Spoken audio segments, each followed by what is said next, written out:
Oke, jadi yang berikutnya adalah terkait keterampilan komunikasi. Keterampilan komunikasi di sini mungkin uh, kalau mungkin dari prodi kebidanan nanti saya koreksi dulu apakah nanti akan bergabung terkait materi ini karena tidak semua materi bisa apa namanya dilakukan karena terkait penjadwalan gitu ya.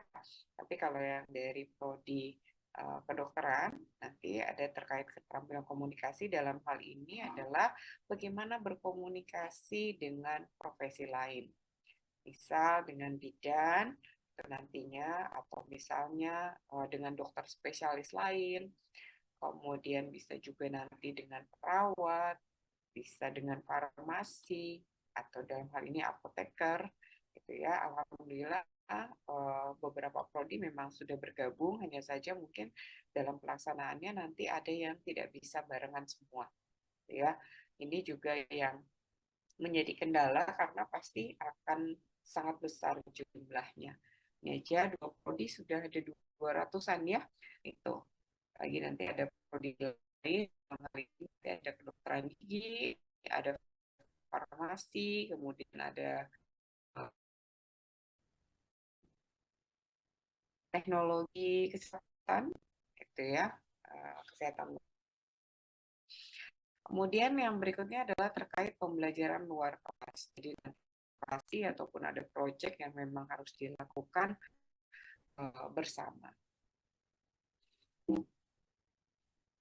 Untuk kuliahnya ini ada beberapa, nanti yang akan saya sampaikan hari ini setelah overview adalah terkait etika interprofesional. Nah, jadi mungkin di sini dari kebidanan sudah ada terkait etika kebidanan karena sudah punya acuannya yaitu kode etik kebidanan, kode etik bidan Indonesia, ya. Sedangkan untuk di prodi kedokteran saya rasa dari awal juga sudah diperkenalkan ya terkait bioethics gitu ya, profesionalisme. Nah, di sini akan kita bahas adalah terkait etika ini. Nah, jadi bukan konteksnya hanya antara profesi dengan pasien, tapi bagaimana itu interaksi di IPE-nya, gitu ya, kemudian IPCP. Antara E dengan IPCP perbedaannya adalah kalau IPE dalam konteks apa namanya tahap pendidikan, sedangkan kalau IPE adalah melakukan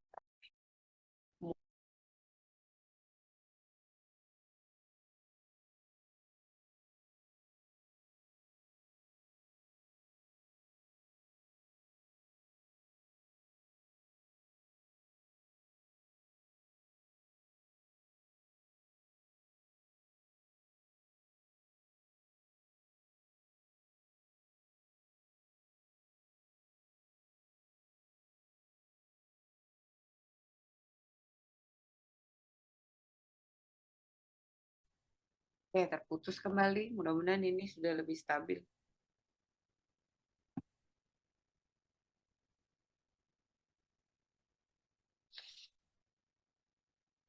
Ya, uh, terkait share kompetensi itu kemudian adanya konflik interprofesional gimana caranya untuk bisa menghindari dan kalaupun memang sudah terjadi apa yang harus dilakukan.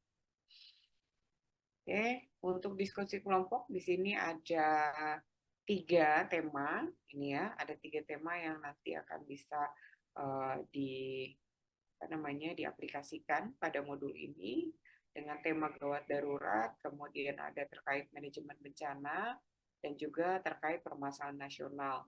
Jadi apa namanya ini memasukkan memang keunggulan dari FK sebenarnya ya dan juga dari UNIF. Kemudian ini tadi saya katakan terkait keterampilan komunikasi itu nanti ada penerapannya adalah SBAR dan TPAK. Nanti akan diberikan kuliahnya terlebih dahulu supaya bisa lebih paham bagaimana keterampilan komunikasi antar profesi tadi. Oke. Ya, untuk metode penilaiannya itu berdasarkan observasi dan juga nanti penugasan. Untuk apa namanya terkait penilaian, itu ada penilaian harian juga nantinya, keaktifan, kehadiran itu masuk. Kemudian nanti terkait apa namanya ujian akhirnya, mungkin ini masih dalam pengembangan. Apakah memang nanti ada setidaknya adalah MCQ. Oke, kalau untuk overview modulnya sendiri, apakah ada pertanyaan sebelum kita masuk ke dalam materi pertama terkait etika interprofesional? Dari kebidanan mungkin ada yang mau ditanya?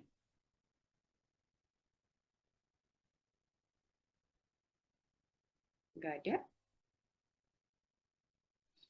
Jangan malu bertanya ya. Nanti kalau tidak paham, apa namanya, saya berikan kesempatan untuk bertanya sehingga nanti ada klarifikasi ataupun dalam hal ini adalah penyamaan persepsi. Oke, kalau gitu saya lanjut ke materi yang berikutnya.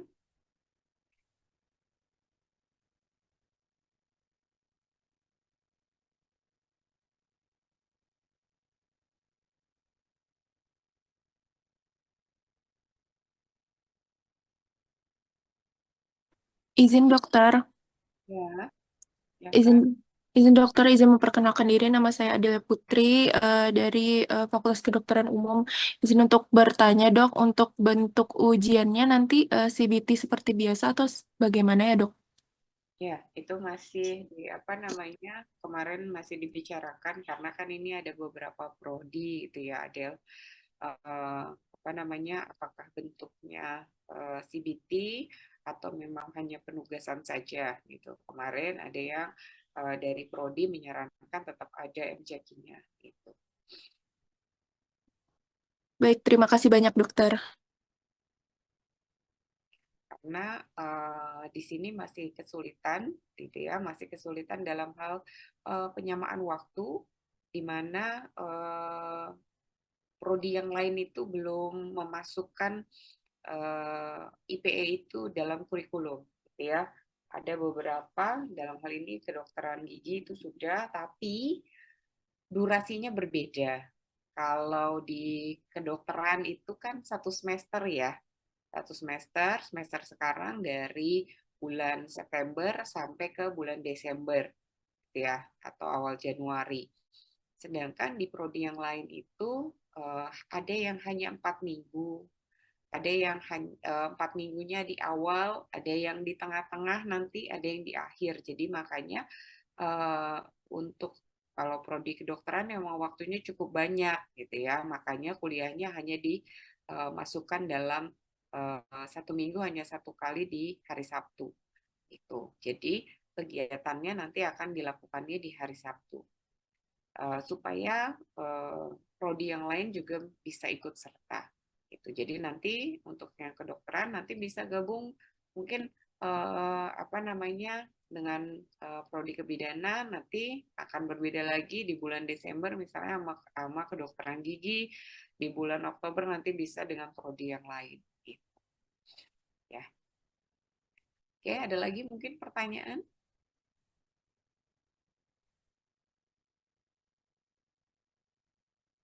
Nggak ada? Oke, kita lanjut ya. Yang berikutnya adalah terkait etika profesi dalam praktek kolaborasi interprofesional. Nah, di sini mungkin saya pengen tahu dulu nih dari kalian apa sih yang dimaksud dengan etika? Kan pasti sudah dapat ya di awal. Apa sih yang dimaksud dengan etika? Atau apa yang kalian pahami terkait etika? Silakan yang mau berpendapat. Salah nggak apa-apa, karena masih belajar. Nanti kalau ada perbedaan persepsi, nanti kita samakan persepsinya. Silakan. Mau yang dari kebidanan atau dari kedokteran, silakan. Kalau yang dari kebidanan, sudah pernah mendapatkan terkait etika profesi waktu di awal, semester awal? Ada materinya atau mata kuliahnya? Ada nggak?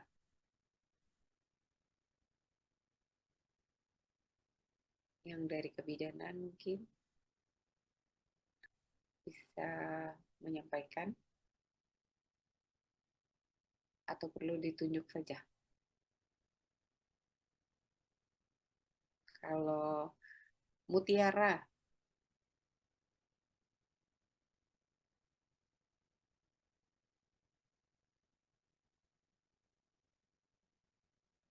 Izin dok, ada di materinya.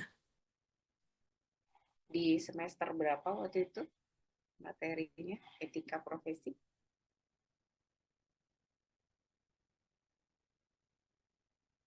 Semester 1.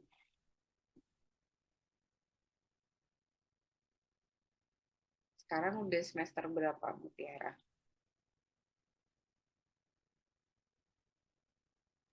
Izin dok, ada di semester 2. Ada di semester 2. Oke. Oke. Eh, kalau yang diajarkan apa sih terkait etika profesi bidan? Itu apa saja? Mangga, siapa nih? Saya random aja ya. Ini ya. Em, Laili, Laili Nurrohmah. Apa aja sih yang bidan harus lakukan kaitannya dengan etika profesinya? Kita seperti ada standar profesi bidan, kemudian ada wewenang bidan dalam melakukan pelayanan kesehatan. Mungkin kurang lebih seperti itu. Oke, standar dan tadi apa? Eh, Tadi yang kedua apa, Laili? Standar profesi bidan dan Wewenang dok.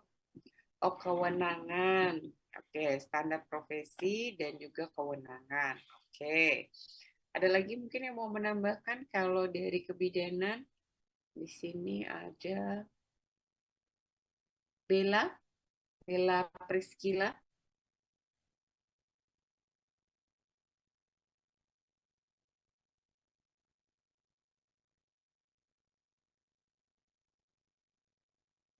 Ada Bella Priscila. Suara saya kedengaran dengan jelas kan?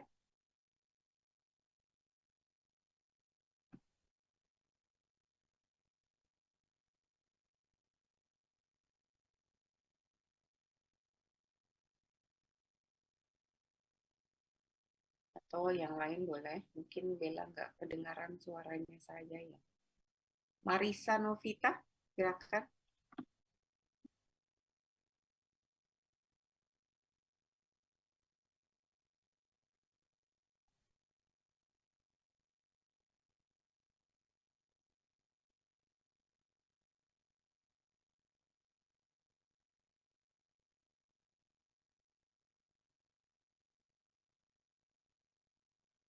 Hilang.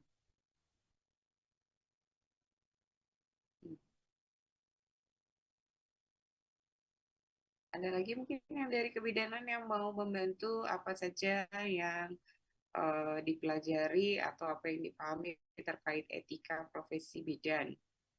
Nih, Eli Rumiati, mungkin silakan. Izin Ibu, kode etik bidan, terus kewajiban dan hak bidan, Mhm. terus mengenai hak pasien. Mengenai pasien, oke, ya terima kasih.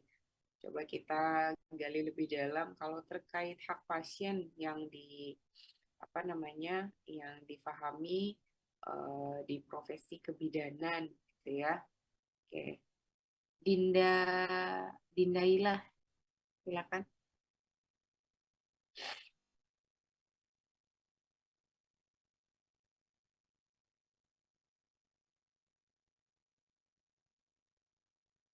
Terkait hak pasiennya apa sih? Hilang. Nah, ini ya tuh. Fitria, Fitria, silakan. Izin dokter, izin menjawab. Sebelumnya mohon maaf, apa suara saya terdengar jelas? Jelas. Izin menjawab, Dok. Contoh dari hak-hak pasien yaitu mendapatkan pelayanan yang manusiawi, adil, jujur, juga mendapatkan informasi yang lengkap, kemudian juga mendapatkan dijaga privasinya dan juga kerahasiaan data medisnya, kemudian didampingi dan diberikan kesempatan untuk menentukan pelayanan yang mungkin ingin ia dapatkan. Contohnya seperti mendapatkan informed choice, dokter. Izin. Terima kasih, dokter. Mungkin itu saja yang dapat saya sampaikan. Oke, terima kasih. Tadi sudah ada gambarannya. Kalau dari kebidanan, kalau dari kedokteran apa sih yang dimaksud dengan etika profesinya? Silakan yang mau berpendapat.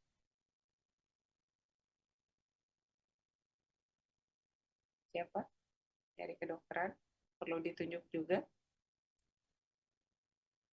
Dito.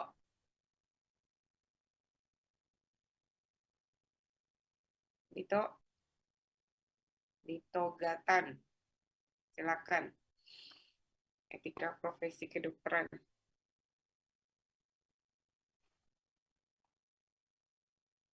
Nggak ada? Hilang? Dipanggil namanya hilang.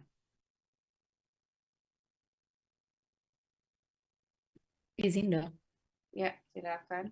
Baik, terima kasih dokter. Selamat pagi dokter, selamat pagi teman-teman semua. Izin memperkenalkan diri, saya Syifa dengan nomor urut 066.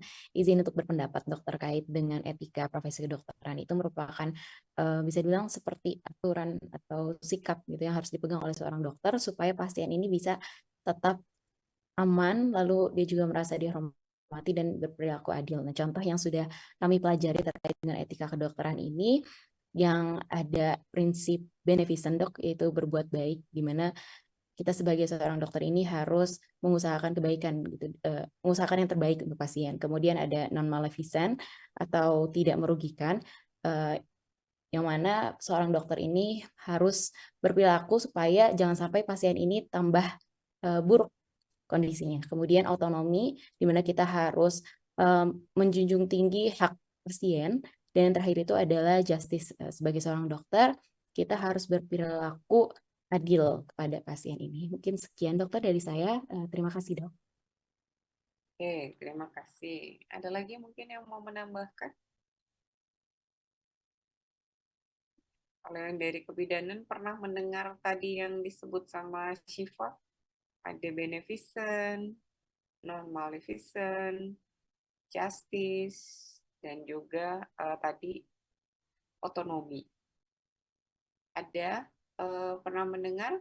Mungkin di sini Afina pernah diajarkan atau setidaknya mendengar pada saat kuliah terkait etika tadi. Izin menjawab, Ibu pernah mendengar. Oke, ya. Jadi nanti kita akan coba lihat nih antara profesi bidan ataupun profesi yang lain dan juga profesi dokter, sama nggak sih? Kalau tadi yang disebutkan teman-teman dari prodi kebidanan sebenarnya hampir sama ya, bahwa ada kewajiban tadi bilang, kewajiban ngapain? Ada yang kewajibannya kepada pasien ya, pada pasien tadi ada sempat disebutkan bahwa harus ada informed consent kalau mau melakukan tindakan. Tadi harus menghargai keputusan dari si pasien. Itu. Kemudian tadi ada terkait privacy, nggak boleh mengumbar informasi pasien gitu ya. Sebenarnya sama. Karena ya pasien tadi bisa ditangani oleh nanti dokter umum, bisa nanti ditangani oleh bidan. Contoh interaksi antara bidan dengan dokter umum itu paling jelas sebenarnya di puskesmas ya. Itu. Jadi dokter umum itu nanti ada di poli umum, kemudian kebidanan itu biasanya ada di di polinya adalah poli sebutannya kalau di puskesmas. Kalau untuk kebidanan. Jadi dia ada VK-nya kan di situ. Ya, di poli kebidanan. Nah, dalam hal ini Apakah nanti akan ada interaksi? Sudah pasti. Ya, sudah pasti ada interaksi karena bisa jadi ibu hamil gitu ya. Ibu hamil ataupun anak yang baru dilahirkan, dibantu dilahirkan, itu punya permasalahan itu yang tadi ada yang menyebutkan terkait kewenangan. Ternyata kewenangannya di luar dari kewenangan bidan. Artinya perlu orang lain, dalam hal ini profesi lain. Misalnya diatasi oleh dokter umum. Itu. Ada pengobatan yang memang itu tidak menjadi kewenangan bidan, kemudian ditangani oleh dokter umum. Sama halnya, ada tindakan-tindakan yang tidak bisa dilakukan oleh dokter umum. Karena apa? Kompetensinya levelnya cuma 3, cuma mendiagnosis atau mendeteksi awal, atau memberikan hanya tata laksana awal. Setelah itu bisa dibantu oleh, dalam hal ini tindakannya oleh bidan. Gitu. Ya, yang jauh lebih apa? Yang jauh lebih terampil. Gitu. Ya, bisa juga enggak udah diatasi sama dokter umum di awal, kemudian dicoba dilakukan gitu ya tata laksananya oleh bidan, ternyata enggak bisa juga. Ada sesuatu hal yang di luar dari kompetensi kedua profesi ini. Artinya harus diapain? Oh, ini mah harus dirujuk, gitu ya. Artinya perlu profesi lain yang memiliki kompetensi dan juga kewenangan yang lebih. Biasanya kemana? Biasanya ke rumah sakit. Artinya apa? Bukan hanya terkait orangnya yang memiliki kompetensi dan kewenangan tadi, biasanya permasalahan kedua adalah terkait fasilitas. Itu. Ya. Kenapa kita harus rujuk? Balik lagi tuh tadi, bahwa yang disebutkan dari Syifa ataupun teman-teman dari prodi kebidanan tadi, intinya adalah apa? Untuk kebaikan pasien. Ya, boleh nggak ngekang pasien? Ah, udah saya aja di sini. Nggak bisa. Kenapa? Karena mau tidak mau, yang kita pikirkan adalah untuk keuntungan pasien, bukan keuntungan kita pribadi. Ya, sebenarnya kalau kita lihat tadi yang sudah diungkapkan, ada kesamaan ya. Ada kesamaan antara profesi bidan dengan profesi dokter. Oke. Saya share screen materinya.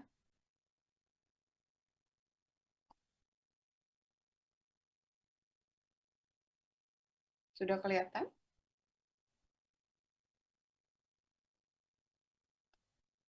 Izin sudah terlihat, Dok. Oke. Nah, jadi ini yang nanti saya akan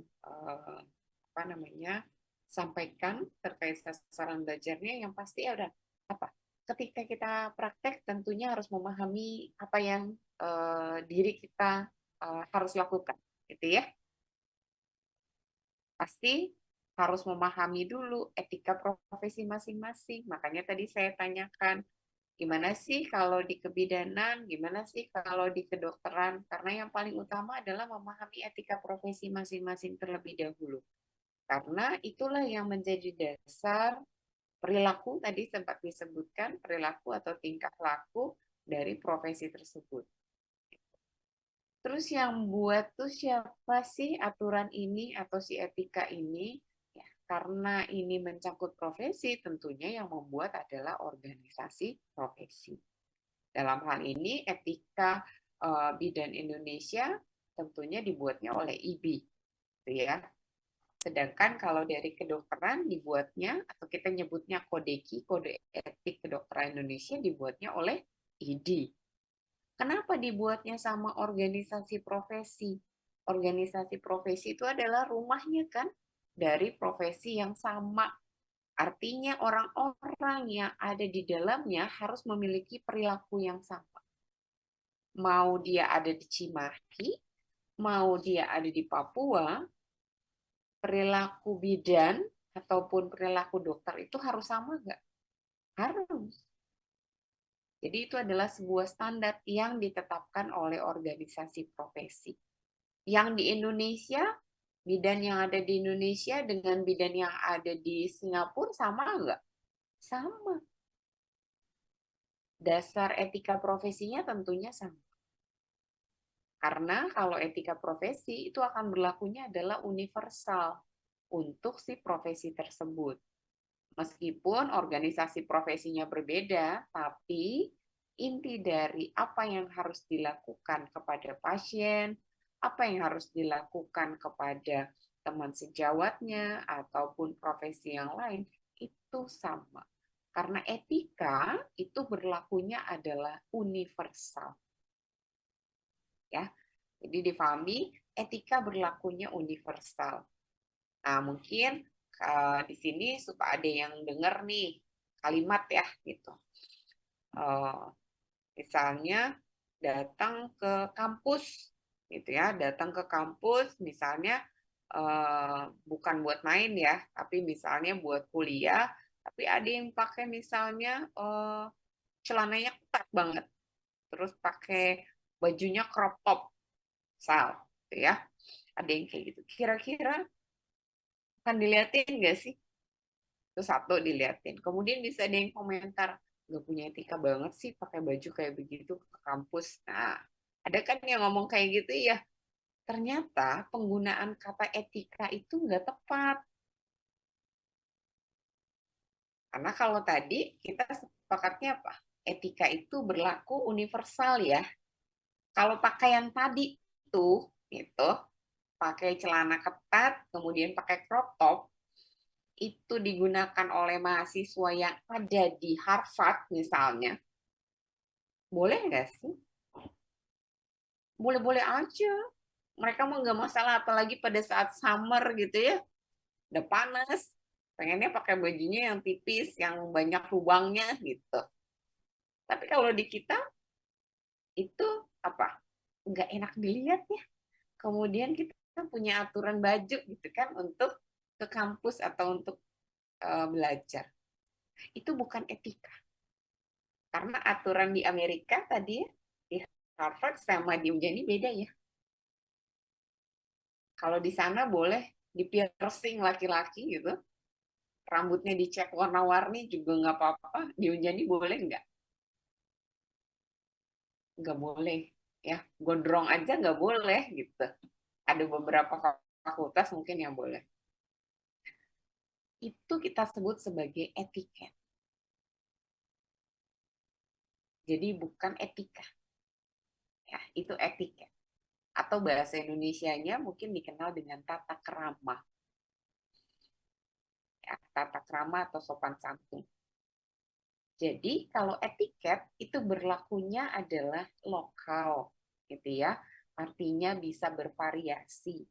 Dan etiket itu dilakukan ketika ada interaksi dengan orang lain. Misal nih, Tiara kalau misalnya makan di kantin gitu ya bareng sama teman-teman, Tiara Aulia nih dari kebidanan. Makannya di meja gitu ya Tiara ya, pakai sendok garpu. Makannya bagus. Tapi pas giliran di kosan gitu, mau makan mie sambil nonton drakor gitu kan, taruh di di meja kecil di kosan, kemudian kakinya nangkring, mangkoknya dipegang. Pas gila ada temen gitu ketok-ketok, Tiara ikut dong gitu kan, langsung diatur dengan baik, kemudian kamu makannya di meja. Itu adalah etiket. Jadi ketika ada orang lain atau berinteraksi dengan orang lain, kita melakukan adalah sesuai dengan yang berlaku secara umum di area tersebut. Jadi itu disebutnya etika. Jadi penggunaan etika tadi menjadi kurang tepat ya, yang tadi pakaian tadi. Nggak punya etiket atau nggak sopan atau tidak tahu tata krama misalnya. Sedangkan kalau etika itu berlakunya adalah universal. Jadi yang lulusan Harvard tadi, dokter ataupun bidan, sama nggak aturannya ketika dia sedang berpraktek? Terkait penghormatan terhadap pasien sama nggak? Sama. Itu. Ya.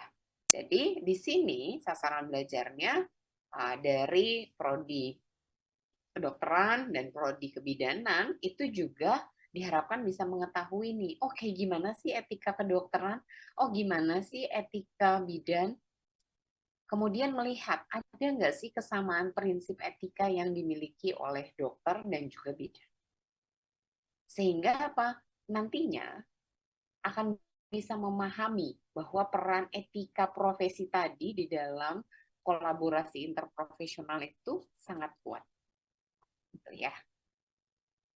Jadi karakteristik profesi itu yang pasti punya keilmuan ya. Ini yang sedang kalian terapkan bahwa apa? Mas Vina lagi belajarnya di mana? Di Fitkes, di Prodi Kebidanan. Nah, pengen nanti jadi profesinya adalah seorang bidan. Atau di sini apa namanya? Ada Raki ya, sedang belajar di Fakultas Kedokteran. Untuk apa? Supaya dapat keilmuan apa? Ilmu kedokteran gitu ya. Jadi sudah pasti yang namanya profesi punya tubuh keilmuan. Dan pelayanannya unik nggak? Unik. Ya, pasiennya Tiara sudah pasti apa? Ibu hamil kan? Iya. Tapi kalau pasiennya apa namanya Akbar, apakah selalu ibu hamil? Enggak. Bisa macam-macam. Ya. Jadi pelayanannya unik. Kemudian diperoleh melalui pendidikan formal seperti yang kalian semua sedang lalui. Kemudian punya standar, tadi disebutkan ya. Ada standar nggak? Ada. Apa? Dari mulai standar pendidikannya berbeda, kemudian standar profesinya, ya. Kemudian nanti standar pelayanannya, atau nanti pada saat pengejawantahannya yaitu adalah standar prosedur operasional setiap tindakan itu juga berbeda. Kemudian punya kode etik. Tadi kita punya ada kode etik bidan dan kode etik kedokteran, ya. Kemudian punya otonomi. Tadi sempat disebut juga yaitu apa? Terkait kewenangan. Ya, kewenangan apa yang boleh dilakukan, apa yang tidak boleh dilakukan. Nah, profesi kesehatan di Indonesia itu banyak. Ya, di sini ada yang disebut dengan tenaga medis, ada tenaga kesehatan. Ya, kalau di undang-undang itu dibaginya menjadi dua, tenaga medis, tenaga kesehatan. Tenaga medis itu siapa aja? Tenaga medis itu disebutnya adalah di dalamnya dokter dan dokter gigi. Sedangkan kalau tenaga kesehatan itu di luar dari dua ini. Banyak nggak? Oh, banyak. Ini beberapa contoh, ini berdasarkan apa namanya Undang-Undang Tenaga Kesehatan ya. Ini masih saya merujuk ke sini. Sebenarnya kalau sekarang undang-undang terkait kesehatan kan sudah blending di Undang-Undang 17 tahun 2023. Tapi ini beberapa jenis. Di sini ada tenaga kebidanan, kemudian ada keperawatan, kefarmasian, kesehatan masyarakat, gizi, teknik biomedik, gitu ya. Itu banyak. Kemudian kita lihat lagi, ini ada lambang-lambang nih. Ada lambangnya IBI nggak di sini? Ada ya, tuh nomor 3. Itu. Ini adalah organisasi profesinya yang ngurusin anggotanya gitu ya. Yang membuat aturan-aturan kapan sih apa namanya dikatakan sebagai anggota tersebut ya kalau sudah lulus kemudian diberikan titel gitu ya. Diberikan titel untuk apa namanya mengemban profesi tadi yang menjadi anggota. Tentunya anggota punya kewajiban gitu ya di bawah dari organisasi profesinya. Nah, jadi kalau kita lihat nih nanti ya yang dari prodi kebidanan, tolong dilihat nih si kode etik bidannya ya. Coba dilihat deh, ada nggak sih kewajiban umum? Sudah pasti ada ya, kewajiban umum siapa? Kewajiban umum para anggota. Harus ngapain? Kemudian tadi sudah disebutkan kewajiban terhadap pasien. Kemudian nanti di dalamnya ternyata ada juga loh kewajiban bidan atau kewajiban dokter kepada sesamanya, sesama sejawatnya dan juga profesi lain. Berikutnya ada juga terkait kewajiban terhadap diri sendiri nih. Harus ngapain sih ya. Kemudian ada juga yang nanti mencantumkan terkait kewajiban terhadap masyarakat dari profesi-profesi tadi. Tapi yang akan kita highlight karena ini adalah terkait interprofesional, tentunya adalah interaksi dengan sejawat dan juga sejawat lain, profesi lain. Jadi contoh nih, ada yang disebut dengan profesional ya, berarti dokter saja ataupun bidan saja. Ketika berinteraksi dengan siapa? Berinteraksi dengan pasien, itu ya, terutama itu. Kemudian intraprofesional, nanti ada interaksi dengan sejawat, jadi satu jenis, gitu ya, nggak multi. Nah, sedangkan yang namanya interprofesional itu pasti lebih, ya. Jadi setidaknya ada 2 atau lebih profesi kesehatan itu bekerja sama. Nah, di sini nanti saya akan mencoba menjelaskan nih, perbedaan antara bekerja sama dengan bekerja bersama. Ada yang mau mencoba? Bekerja sama dengan bekerja bersama. Kira-kira bedanya apa?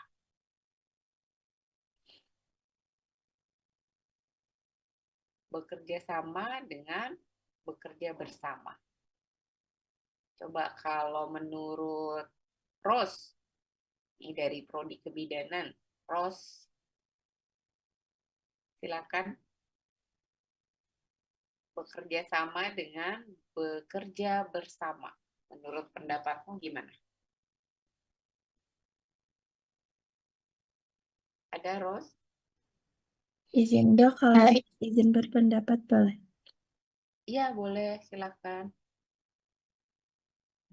Izin dok untuk menurut pendapat saya, untuk bekerja bersama itu adalah bekerja dalam waktu yang sama dan dalam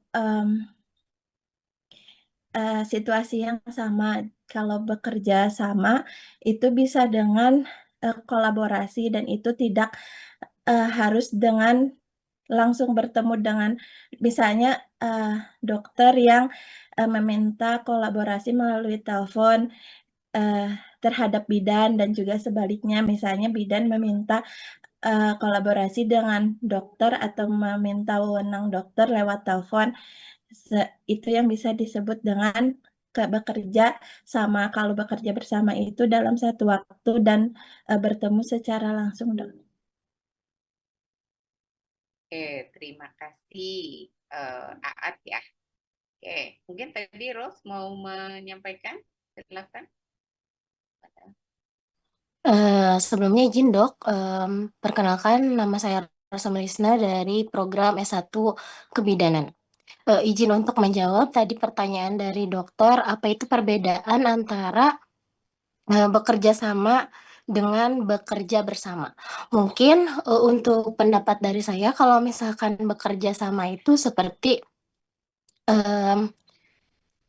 tujuannya itu tetap sama, tetapi nanti itu dibagi-bagi untuk job desk-nya.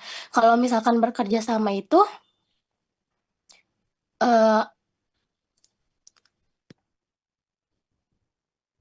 kita itu bisa mencapai tujuan bersama dan juga untuk pengerjaannya itu sama setara seperti itu, dok. Kalau tadi yang bekerja sama itu dibagi, kalau misalkan yang bekerja bersama itu kita mengerjakan sama setara, dok. Oke, terima kasih. Ya, tadi sudah kelihatan ada perbedaan ya antara bekerja sama dengan bekerja bersama. Sepertinya terdengarnya kayak sama gitu ya, serupa. Bekerja sama, bekerja bersama, ternyata tadi sudah baik pemahamannya, itu ternyata 2 hal yang berbeda. Ya, kalau bekerja bersama itu artinya bareng-bareng, gitu ya.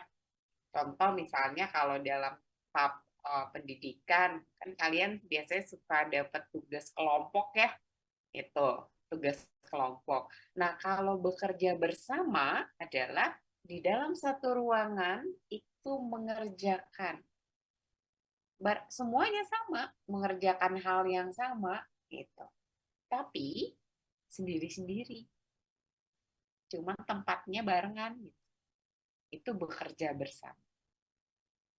Tapi kalau tadi bekerja sama gitu ya, sama nih tugasnya, punya tujuan yang sama yaitu menyelesaikan tugas kelompok gitu ya. Tapi di sini ada yang ngatur biasanya ya, ada ketuanya. Ngapain sih? Dia akan menetapkan tujuan kita tuh buat apa berkumpul di sini. Tujuan kita adalah untuk menyelesaikan. Kemudian untuk memperingan pekerjaan, kita akan bagi tugas, gitu kan? Nah, setelah bagi tugas, apa yang dilakukan? Tentunya nanti akan ada apa? Diskusi, gitu ya. Oh ya udah, ini aku udah dapat kok datanya, boleh nggak aku yang ngerjain yang ini? Oke, gitu. Aku juga udah dapat nih data yang ini sama, gitu. Ya udah nggak apa-apa, nanti coba diperiksa, gitu kan? Bisa disamakan apakah datanya sama, misalnya referensinya sama atau tidak. Yang penting cepat selesai, gitu kan tujuannya. Jadi berbeda antara bekerja sama dengan bekerja bersama. Nah, kalau yang dari dua tadi, kira-kira mana sih yang diterapkan dalam interprofesional? Yang bekerja bersama atau bekerja sama? Yang mana nih? Coba Mawar. Tadi ada Rose, sekarang ini Mawar versi Indonesia ya. Izin dokter, Ya, izin perkenalkan, nama saya Mawar dari FKU dok. Kalau menurut saya, kalau antara dokter dengan kebidanan itu bekerja sama dok, karena ada kerja kolaboratif di dalamnya dok. Mungkin sekian dok, terima kasih dokter. oke, ya. Jadi lebih cocoknya adalah bekerja sama ya, bukan bekerja bersama ya. Oke, nah, jadi eh, eh, mungkin ini apa ya? Aku lupa ya. Kita lanjut aja. Jadi ini adalah inti dari kolaborasi. Tadi sempat disebutkan ya, kolaborasi. Bahwa apa? Oh ternyata di situ ada tuh yang kita sedang bahas, yaitu adalah terkait value atau etik tadi. Ketika kita mau menerapkan kolaborasi atau interprofessional practice. Ya. Jadi ada nilai-nilai dan juga etika tadi yang harus difahami. Bahwa sebenarnya kita punya kesamaan tadi ya, bahwa kalau memperlakukan pasien itu harus seperti apa. Nanti kita akan lihat terus kalau misalnya sedang bersama profesi lain harus seperti apa. Adakah aturannya oleh organisasi profesi? Nanti kita akan lihat. Tapi intinya pada saat berinteraksi dengan pasien, ketika kita mau untuk kebaikan pasien dalam hal ini memberikan pelayanan, itu ada nilai-nilai yang harus diperhatikan. Selain tadi yang kita bahas, yaitu apa tadi? Teamwork, gitu ya. Ya, jadi berada dalam suatu kelompok tadi. Kelompok apa? Kelompok pemberi pelayanan. Gitu. Di fasilitas kesehatan apapun. Kemudian apa? Tadi Mawar sempat menyebutkan bahwa apa? Ketika nanti berinteraksi dengan bidan, saya harus seperti apa? Artinya ada yang namanya komunikasi. Komunikasinya harus seperti apa? Tadi ada juga mengatakan bahwa oh kalau misalnya dokter umum menghubungi bidan, gitu. Berarti ada sesuatu nih yang dokter umum itu nggak bisa lakukan. Ya. Kemudian di situ tentunya ketika tadi bekerja sama, ada yang namanya peran dan juga tanggung jawab. Misalnya apa? Aku ngerjainnya ini karena datanya sudah ada, referensinya sudah ada. Oh iya, aku juga sama. Nah, itu berarti membagi peran tadi secara rata. Rata dalam hal ini adalah sesuai dengan kewenangan dan juga kompetensinya tentunya nanti di praktek. Jadi kalau kita lihat dari core kompetensi yang 4 tadi, tentunya apa nih? Yang value tadi ya, atau ethics untuk praktek interprofesional yang pasti menjaga iklim saling menghormati. Bahwa apa? Nggak bisa tuh. Apakah dokter itu jauh lebih tinggi dibanding bidan? Enggak. Orang sama-sama kok, ya kan? Kuliahnya sama 4 tahun kan? Untuk dapat S1-nya gitu ya, sama. Setelah itu, apakah S1 bidan langsung bisa kerja? Kan tentu ada profesinya ya, praktek gitu ya, atau magang di rumah sakit. Yang kedokteran sama nggak? Sama juga. Ada ujiannya nggak? Sama juga. Punya STR nggak nanti, surat tanda registrasi bidan? Punya. Ketika praktek, sama juga nggak? Punya surat izin? Sama, harus punya surat izin. Ya, jadi ini setara. Walaupun ya tadi kalau merujuk kepada kewenangan dokter umum memang lebih luas. Itu ya, bisa menangani segala macam jenis pasien itu. Sedangkan kalau bidan tentu keilmuannya spesifik, tentu pasien yang ditangani pun lebih spesifik. Kemudian tanggung jawab tadi ya, ataupun peran, berarti pengakuan bersama atas peran masing-masing tadi. Terus komunikasinya tentunya adalah harus komunikasi yang bertanggung jawab dan mendukung tadi. Ya. Oke. Kita lihat. Jadi etika interprofesional ini adalah kita melihat ada area yang memiliki kekuatan nilai yang sama. Di mana kalau punya kesamaan harusnya bisa meningkatkan kerjasama ya. Itu. Karena punya value yang sama, tidak berbeda. Ya. Contoh nih, ini saya ngambil dari kedokteran gigi. Ya, kode gigi di sini apa? Oh, ternyata ada loh mereka mengatur terkait menjalin kerjasama dengan tenaga kesehatan lain. Sudah diwajibkan. Yang namanya kode etik itu adalah apa? Kewajiban ya. Ada sih sedikit haknya. Kalau di kode ki malah nggak ada hak sama sekali. Semua isinya adalah kewajiban. Itu. Apa sih yang harus dilakukan si anggota tadi? Kemudian ada juga nih ternyata di dokter gigi harus merujuk. Jadi kalau misalnya contoh, di puskesmas ada dokter gigi, ada dokter umum, ada bidan ya, biasanya gitu kan ya. Ada perawat juga. Nah, ternyata apa? Yang mau cabut gigi itu adalah ibu hamil misalnya. Yang mau cabut gigi adalah ibu hamil. Kira-kira dokter giginya akan langsung nyabut nggak? Belum tentu.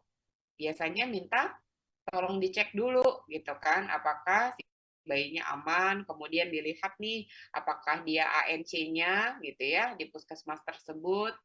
Tentunya akan melakukan tindakan jauh lebih hati-hati pada ibu hamil tadi. Artinya apa? Coba dirujuk dulu deh ke bidannya. Ini fine-fine aja apa enggak misalnya. Atau bisa juga apa? Pada saat mau mencabut gigi ternyata dokternya mengetahui hipertensi si pasiennya. Biasanya apa? Akan dikasih dulu ke poli umum ya.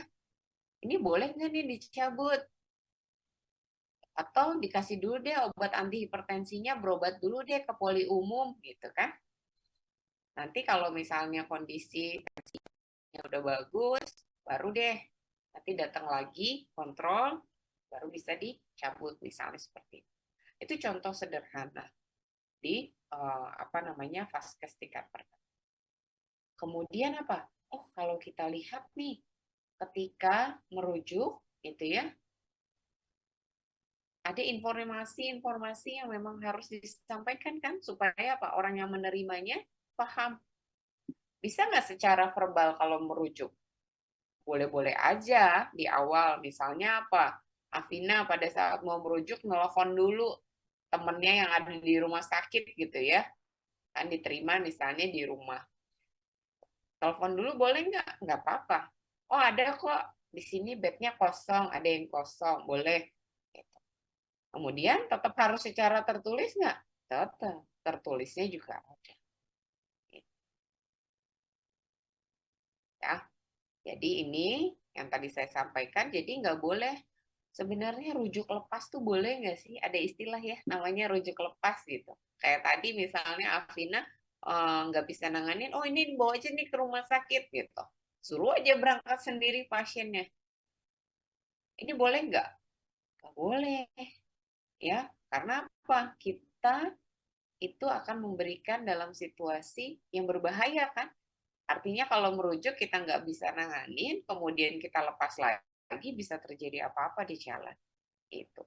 Jadi kalau merujuk tentu ada tata caranya tadi. Artinya kita mau melimpahkan nih kepada profesi lain gitu ya, atau melimpahkan kepada tenaga kesehatan lain untuk menangani si pasien tersebut. Ya, nih di Kodeki juga ada ternyata apa? Memperlakukan teman sejawatnya sebagaimana ingin diperlakukan. Ini adalah prinsip emas ya, atau golden rule principle. Kalian mungkin sering mendengar nih orang tua kalian, ya kalau nggak mau dipukul jangan mukul gitu ya. Artinya kalau kita nggak mau dijelek-jelekan sama teman sejawat kita, ya jangan menjelek-jelekan dia. Ya, ini adalah prinsip utama. Nah, kalau di Kodeki sama nggak? Oh, ternyata sama. Bukan hanya hak-hak dari teman sejawatnya, tapi juga tenaga kesehatan lain. Di sini bukan hanya terkait kewenangan atau kompetensi, tapi juga apa? Perilakunya juga diatur. Ya. Kemudian, kenapa harus dilakukan seperti itu? Karena ini dikaitkan dengan upaya bersama untuk melakukan pengabdian profesi. Buat apa? Ya buat pasien dan masyarakat. Di keperawatan ada nggak? Ternyata sama juga, walaupun kalimatnya agak berbeda. Ya. Nah, di kebidanan ada nggak? Nih, ada? Ada yang punya nggak ini? PDF-nya nih, etika dan kode etik kebidanan. Ya. Jadi dikatakan apa? Bahwa harus menciptakan suasana yang kondusif di situ, malah lebih spesifik kalau di bidan. Kondusifnya dengan siapa? Satu, petugas kesehatan, dengan pasien, bahkan menggarisbawahi lagi adalah keluarga dan masyarakat.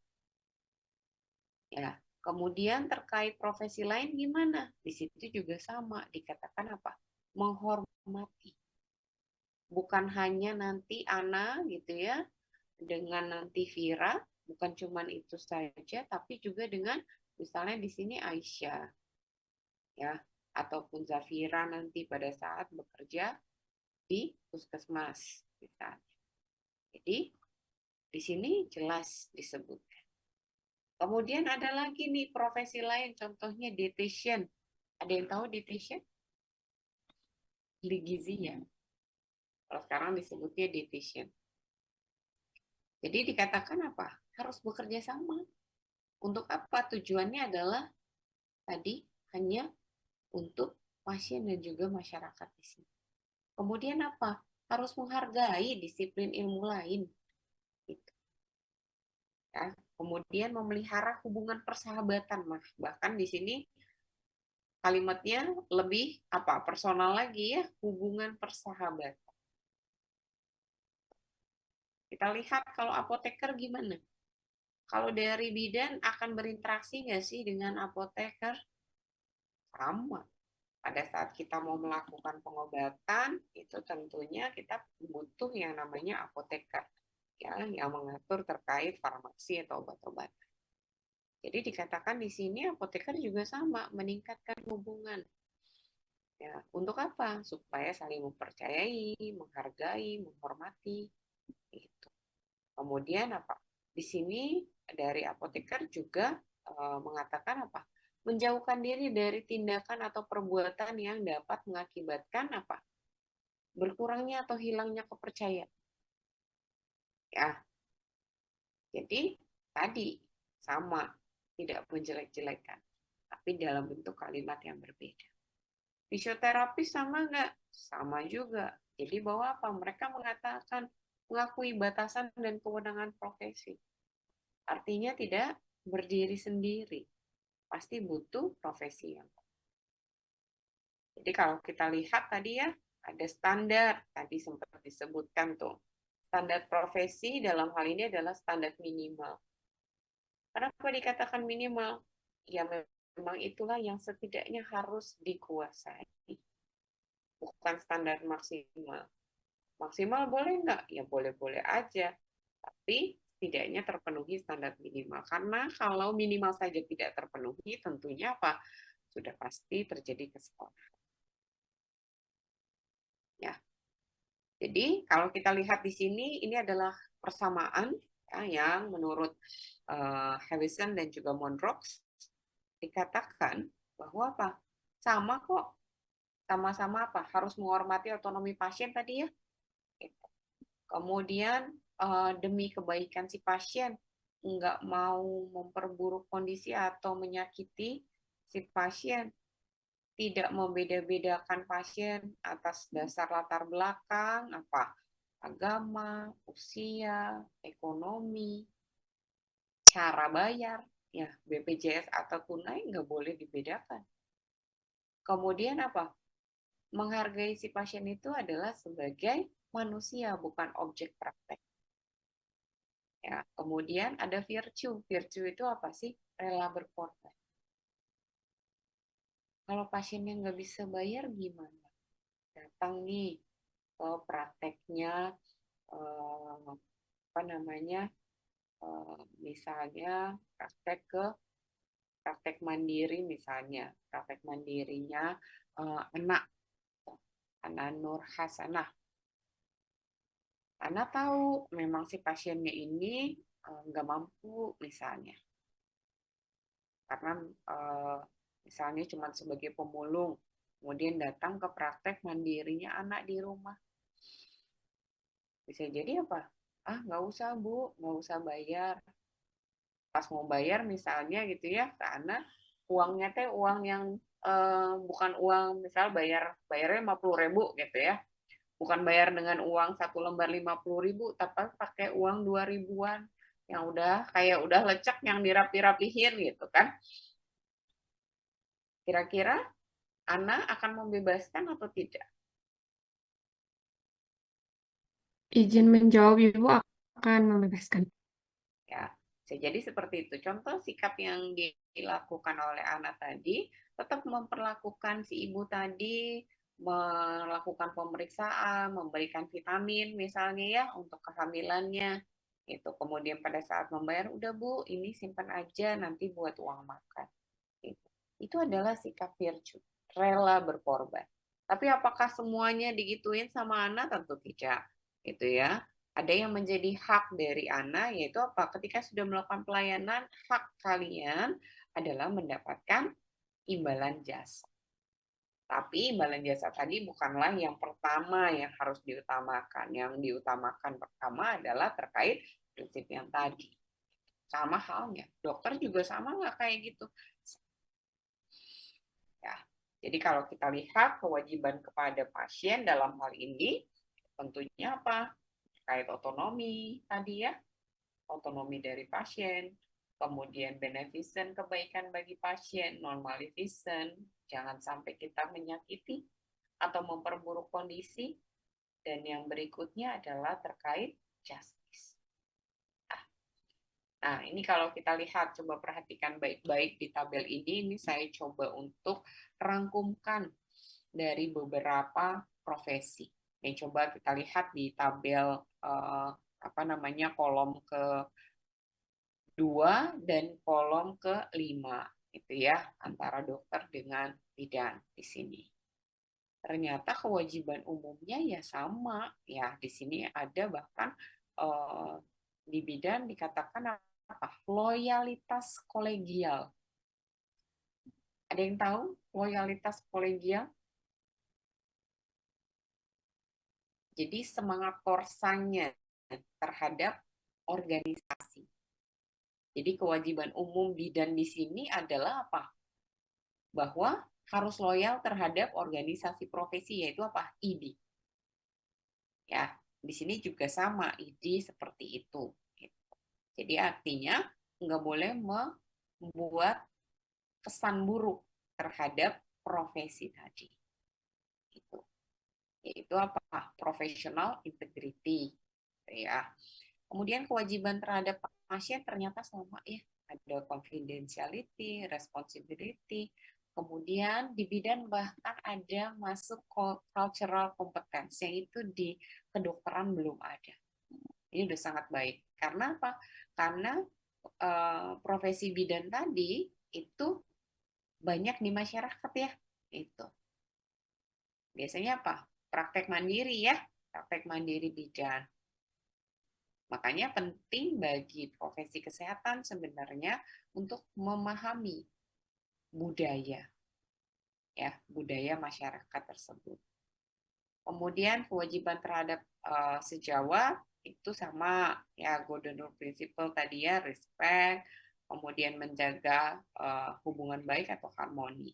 Nah, kewajiban pada diri sendiri ternyata sama, pengembangan profesional yang di bidang juga sama ya. Jadi kalau misalnya mau memperpanjang SIP, harus sudah ada kredit poinnya kan? Ya, sekian. Sekarang kalau di Kementerian Kesehatan ada istilahnya apa sih? SKP. Satuan Kredit Profesi. Yang itu harus dikumpulin. Supaya apa? Semuanya up to date. Kumpulinnya gimana? Bisa lewat workshop, bisa lewat seminar, bisa melakukan penyuluhan. Itu adalah kewajiban pada diri sendiri. Jadi kalau kita lihat nih ya, ternyata punya banyak kesamaan dimensi profesional kesehatan. Ya, tadi sebagian besar sudah kita sebutkan di awal. Nah, ini berdasarkan penelitian saya, ini juga sama ternyata ya, bahwa kewajiban terhadap sejawat ataupun tenaga kesehatan lain adalah harus saling menghormati, saling mengerti, kemudian saling membantu, tidak merugikan profesi yang lain. Dalam hal ini adalah menjelekkan misalnya. Ada itu mah perawat IGD-nya aja nggak tahu itu pas sudah diterima misalnya sama sama bidan di VK, misal nggak bisa. Karena apa? Itu akan menjadi suatu celah. Celah buat apa? Celah bagi pasien memahami bahwa ada satu tenaga kesehatan yang melakukan malpraktik. Kita harus hati-hati ya. Sama halnya, dulunya ini ANC-nya di mana sih? Oh, di sana, di desa apa? Oh, itu bidan ini nih. Oh, itu emang kebiasaan deh kalau misalnya ngerujuk kayak begitu. Misalnya Epi nih, Epi lagi ada di mana? Ada di Ponek tuh ya, emergency kebidanan di rumah sakit, menerima rujukan. Nyeletuk seperti itu akan menjadi potensial apa? Bidan di desa tadi dituntut oleh siapa? Si pasien ataupun keluarga pasien. Jadi harus hati-hati. Kalaupun memang sejawat kita atau tenaga kesehatan lain melakukan suatu kesalahan, apa yang harus dibuat? Saling mengingatkan. Jadi apa? Ditegur secara personal. Kalau nggak kenal gimana? Ya, bisa melalui organisasi profesi sebenarnya. Tapi tidak diungkapkan di depan pasien. Karena apa? Tentunya tadi, balik lagi. Kan kita tidak mau dijelek-jelekan oleh tenaga kesehatan atau tenaga medis lain ataupun oleh sejawat kita sendiri. Jadi perlakukan hal yang ya. Coba kita inikan ini. Bentar ya. Sepertinya harus di share screen-nya pakai suara. Bentar.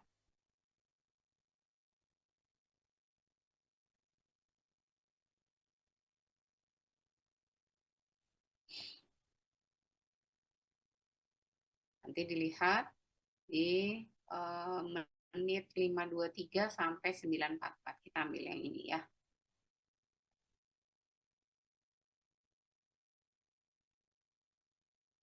Oke, diperhatikan terlebih dahulu pertanyaannya.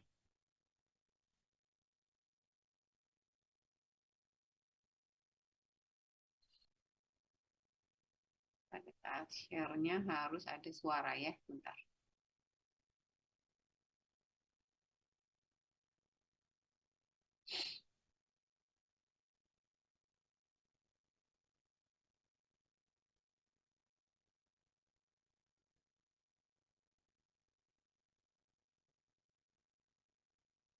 nggak bisa langsung diklik ya.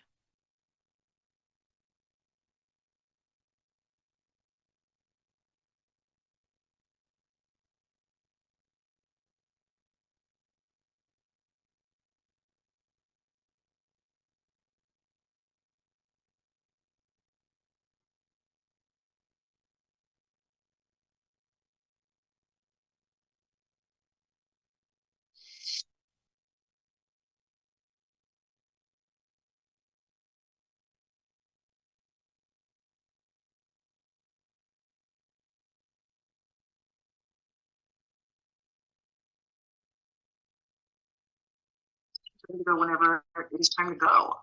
Unfortunately, her daughter is on.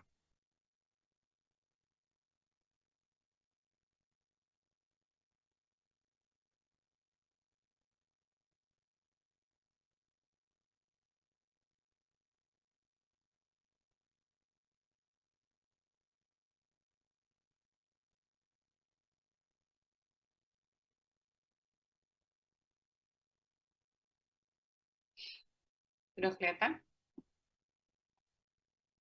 Izin sudah, Dok.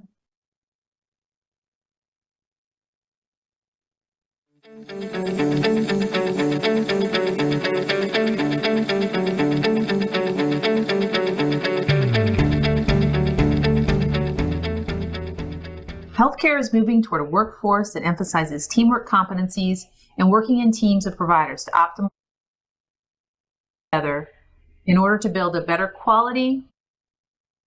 This video is the first in a series of 4 videos designed to introduce preceptors, students, and faculty to the core competencies for interprofessional collaborative practice. These core competencies were developed by an expert panel made up of the first competency, values and ethics for interprofessional practice. This competency centers on working from a base of shared values and mutual respect with individuals of other health professions to deliver patient and population-centered care. Shared interprofessional ethics is an important part of this competency and needs to be applied to delivering collaborative care. For example, how do we handle confidentiality inherent in the patient-practitioner relationship in the context of delivering team-based collaborative care? At the end of this training video, you'll be asked to answer a short series of questions about the first interprofessional collaborative practice competency. Let's meet our actors. Meet Ella, a 78-year-old Caucasian female with diabetes who's been receiving treatment at the infusion center that is associated with an oncology practice. She lives independently at home. She was diagnosed with breast cancer 4 years ago, underwent a mastectomy, radiation, chemotherapy, and did quite well. 2 years ago, she developed metastasis to her lungs. Ella has an interprofessional collaborative team who's been working with her for 2 years. Ella has decided in collaboration with her team to stop further cancer treatments and transition to palliative care only and symptom management and control. She is relying on her Christian beliefs for additional comfort, wanting to be able to enjoy as much quality of life as she can, free from the distressing side effects of chemotherapy. Meet Karen, Ella's daughter, who lives out of state and has not been available to participate in the interprofessional team meetings involving her mother's care. Karen has just arrived for a short visit with her mom. She has recently been told about her mother's decision to transition to a palliative care approach. Karen is not happy. She is worried about her mother and wants to change her mind. Meet Jose, Ella's clinical nurse specialist. Clinical nurse specialists are advanced practice nurses who may have prescriptive privileges and are experts in a specialty area. Jose is an oncology clinical nurse specialist who works specifically with patients who have cancer, helping her manage symptoms. Jose has worked closely with Ella for over 2 years in the outpatient setting to ensure that she can stay at home where she wants to be. Meet Andrea, the oncology social worker. Oncology social workers are master's prepared mental health clinicians who have obtained a clinical license. Typically, they have received advanced training in psychosocial oncology and may also be certified as an oncology social worker. Andrea is both a licensed social worker and has certification in oncology social work. Meet Dr. Young. She is an assistant professor in the Department of Oncology. She trained in internal medicine for her residency and then completed a 3-year fellowship in oncology specializing in breast cancer.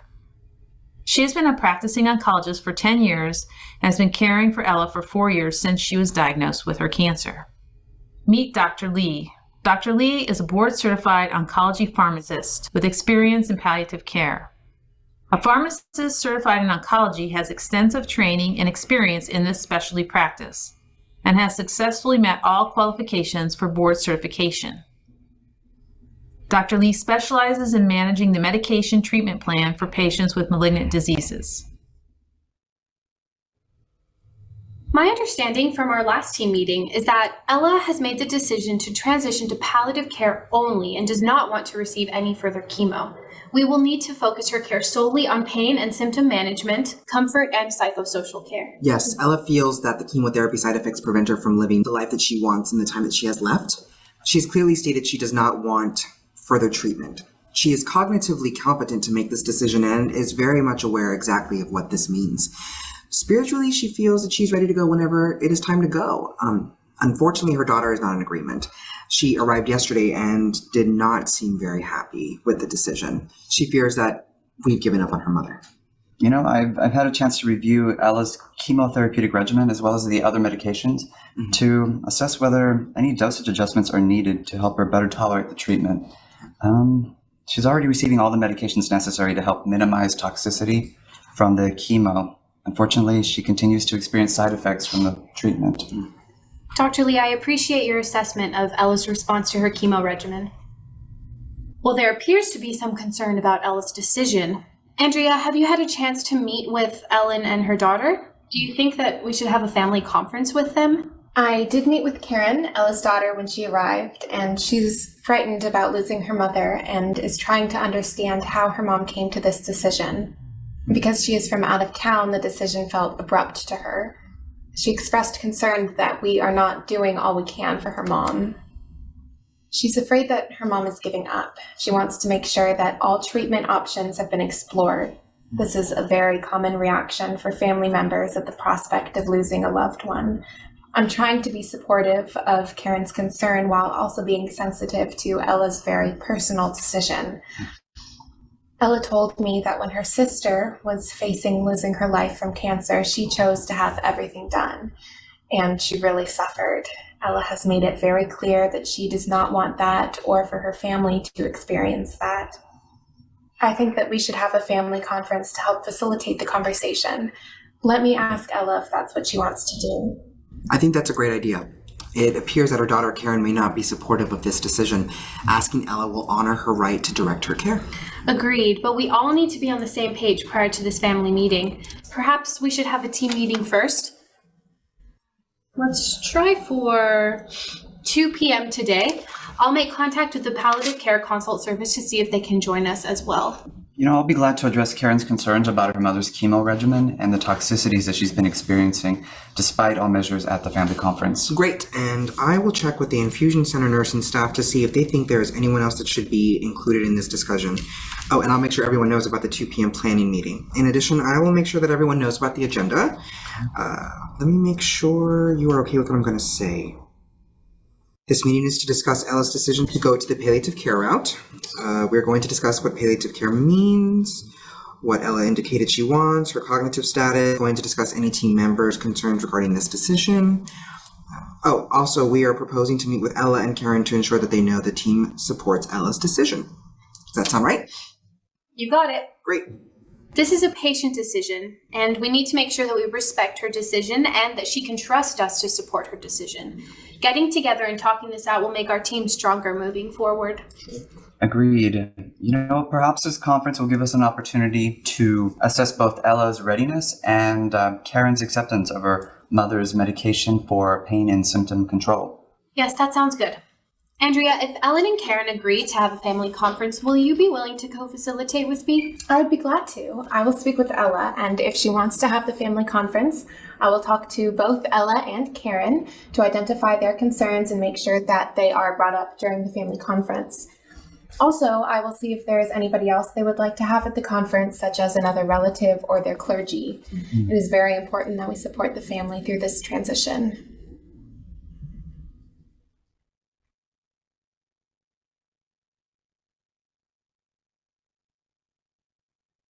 videos. Why? There's too much information online and you'll fit. Interprofessional collaborative teams are critical.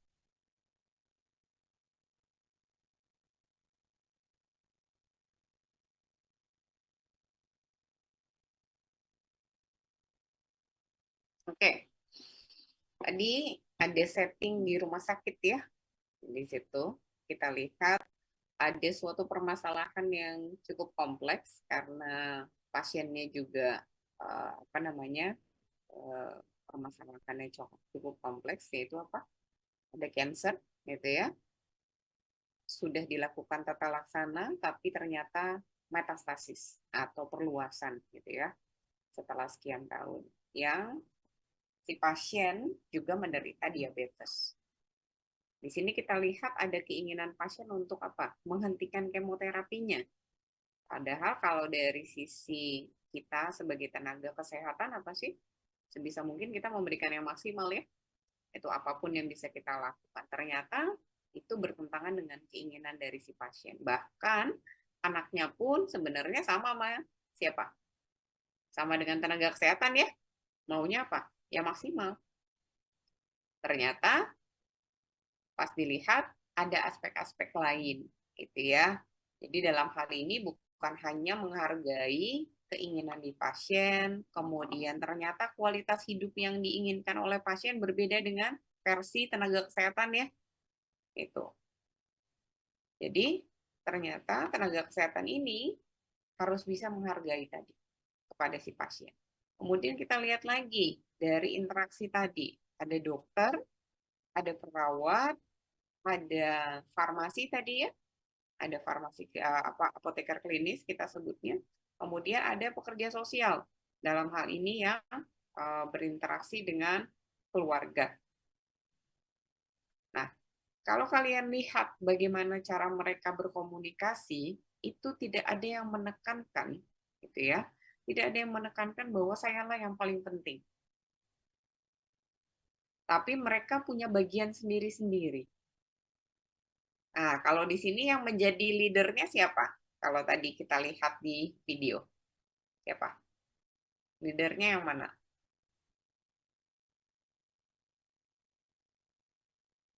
Leadernya yang mana? Suci Aulia?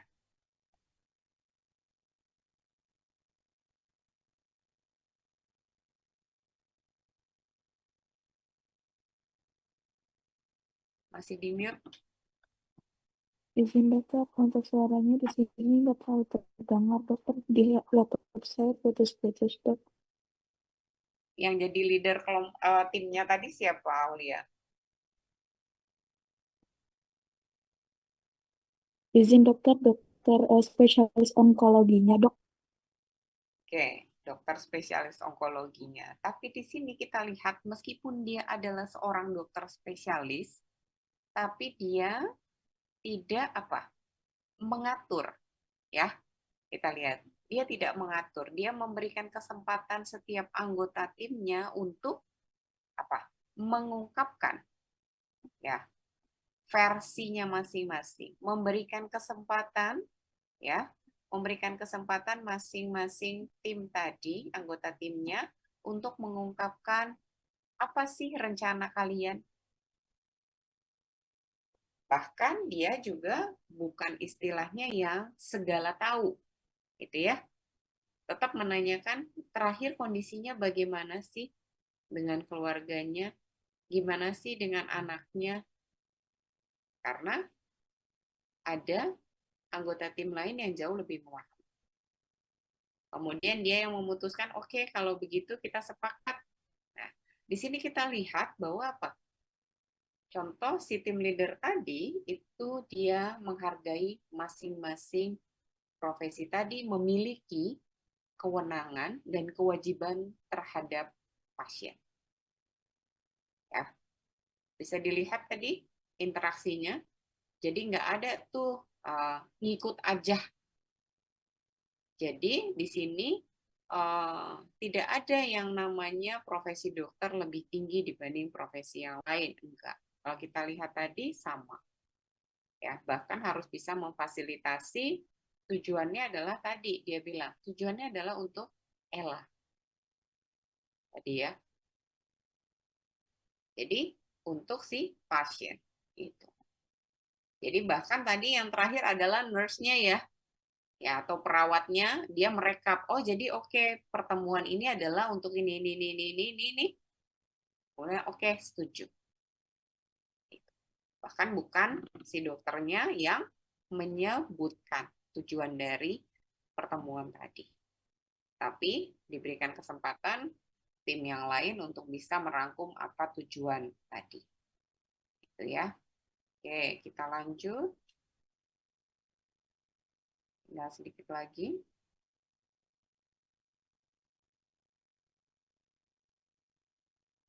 Ini tadi sudah.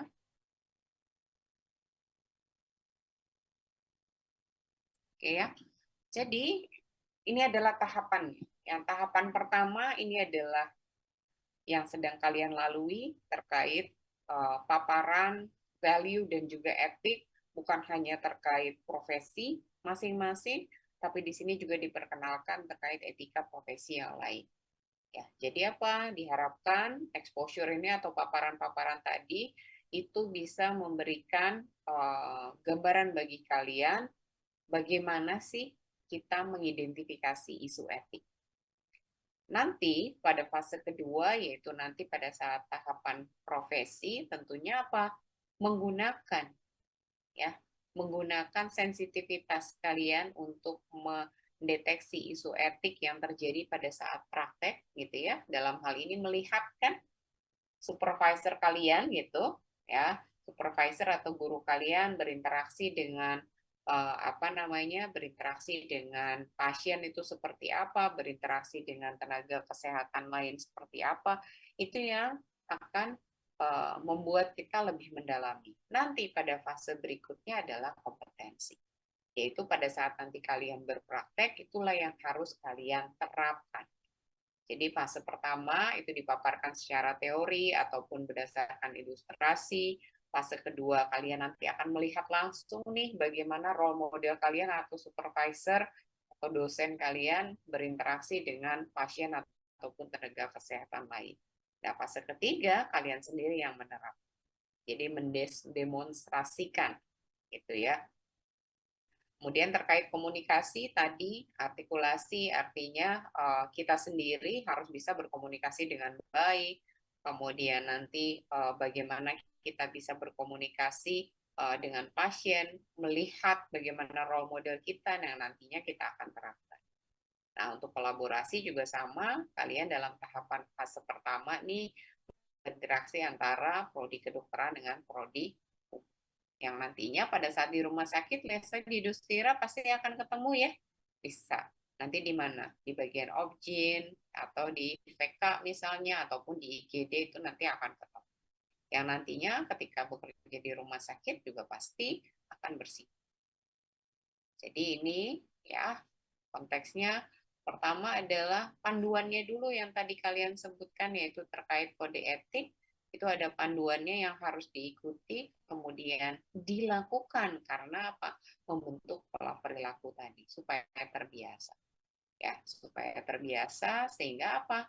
Ya, itu akan dilakukan terus-menerus dan menjadi karakter.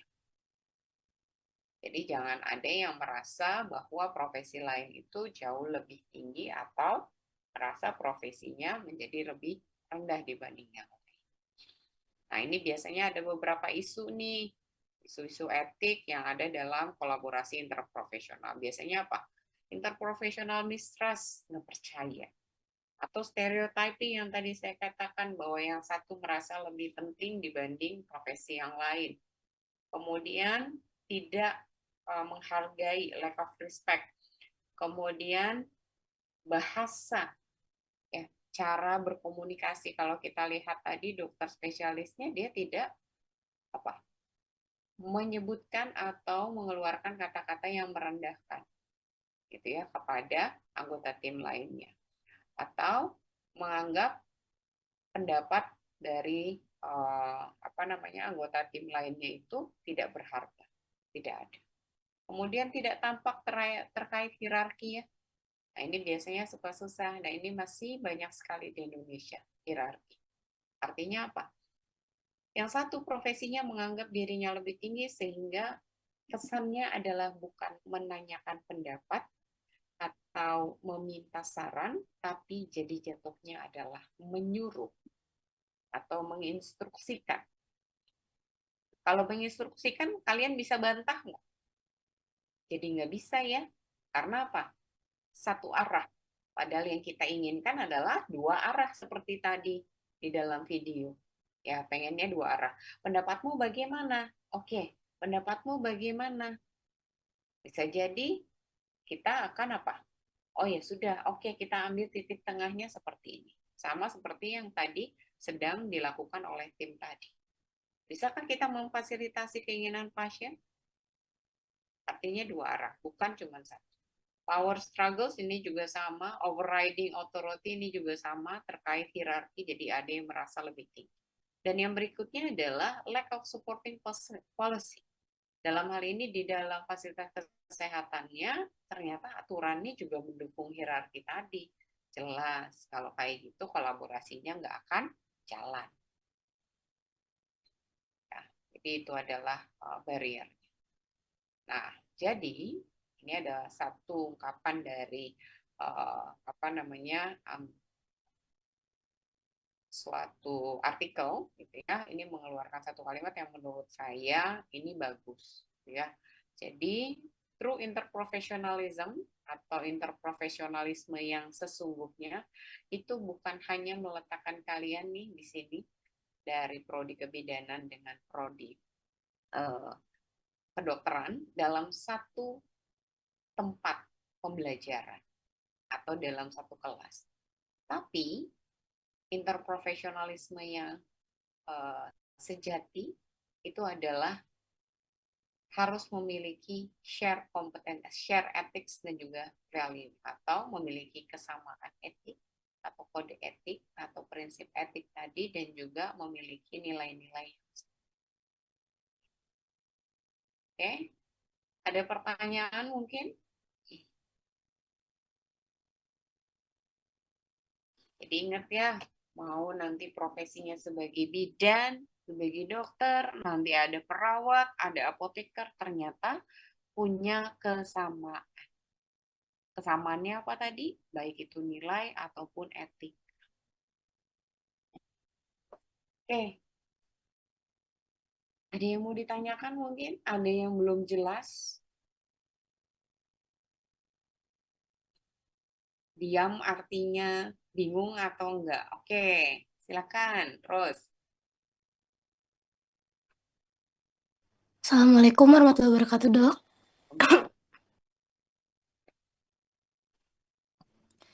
Sebelumnya,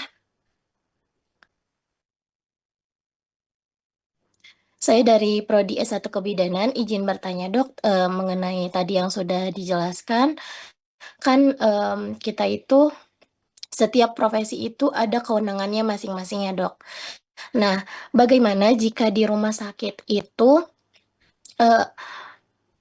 dalam mengatasi pasien itu, apakah ada kewenangan yang dilimpahkan dari dokter kepada bidan? Nah, jika ada itu seperti apa sih, Dok, wewenang yang bisa dilimpahkan dari dokter kepada bidan itu sendiri? Terima kasih, dokter. Terima kasih. Oke, terima kasih atas pertanyaannya, Ros. Jadi konteksnya dalam bekerja sama ya, gitu. Karena kalau dokter jumlahnya itu lebih sedikit kalau di rumah sakit, contoh ya, di rumah sakit lebih sedikit. Kemudian kalaupun ada dokter di satu rumah sakit dalam konteks masuk jam jaga ya, itu pasti cuman ada berapa? Di IGD ada 2, di Bangsal ada 1 misalnya, kayak gitu ya. Nah, artinya cuma 3 nih serumah sakit besar kayak gitu. Sedangkan kalau bidan biasanya setiap kali jaga bisa ada 2 atau 3 orang gitu ya. Jadi tentunya akan lebih lebih banyak yang bisa dikerjakan oleh bidan, misalnya di VK ataupun di ruang rawat kebidanan. Nah, artinya ada tindakan-tindakan yang memang itu bisa dilakukan oleh bidan selama gitu ya, selama itu merupakan kewenangan, tidak melewati kompetensi bidan. Nah, pada saat nanti akan bekerja di rumah sakit, tentunya bidan tersebut harus mengajukan kan ke direktur atau kepala rumah sakit dalam hal ini, itu apa saja sih yang menjadi kewenangannya saya berdasarkan kompetensi ketika saya lulus. Gitu ya, itu disebut dengan rincian kewenangan klinis. Nah, rincian kewenangan klinis ini menjadi dasar bahwa ada tindakan-tindakan yang bisa dilakukan oleh bidan, tidak harus oleh dokter spesialis obgyn, misalnya seperti itu. Tidak juga harus dilakukan hanya oleh dokter umum dalam hal ini. Itu bisa dilakukan oleh bidan. Jadi biasanya di rumah sakit itu nanti ada yang namanya terkait pendelegasian, gitu ya, atau pelimpahan kewenangan. Ada yang namanya delegasi, ada yang namanya mandat. Ya, ada delegasi, ada mandat. Di mana perbedaannya itu adalah terkait tanggung jawab nantinya. Dan ini nggak boleh secara verbal. Oh ya udah, saya delegasikan ke Rose aja untuk melakukan. Nggak boleh. Ya, karena harus ada pertanggungjawaban tadi. Jadi kalau bentuknya baik itu delegasi ataupun mandat, itu harus tertulis nanti. Itu. Ini masuk dalam konteks kerjasama dan juga apa? Memahami peran masing-masing. Pasti setiap kita punya yang namanya kekurangan ya. Kekurangan dalam hal ini apa? Contohnya dokter yang tadi kekurangan jumlah, kekurangan waktu, gitu. Sehingga ada atau tidak yang bisa didelegasikan atau dimandatkan. Selama memang dia diperbolehkan untuk melakukan. Nggak boleh diberikan kewenangannya atau pelimpahan kewenangan tadi kepada orang yang memang tidak memiliki kompetensi ataupun kewenangan. Jelas itu melanggar. Jadi boleh, bisa. Menjawab, Ros? Izin, iya dok, terima kasih untuk jawabannya. Oke, ada lagi mungkin yang mau ditanyakan?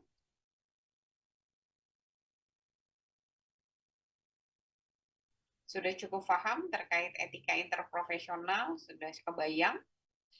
Ya. Oke, kalau tidak ada pertanyaan, mungkin bisa saya akhiri. Nanti untuk materinya akan saya share ke dokter ya, gitu ya, untuk bisa kalian pelajari lebih lanjut. Ini tuh dari saya. Terima kasih atas perhatiannya. Terima kasih sudah meluangkan waktu weekend-nya untuk mendengarkan materi yang saya sampaikan. Semoga nanti berguna pada saat kalian nanti berinteraksi satu sama lain. Ya, oke, saya akhiri. Assalamualaikum warahmatullahi wabarakatuh. Waalaikumsalam. Izin, terima kasih banyak. Terima kasih banyak, Dok.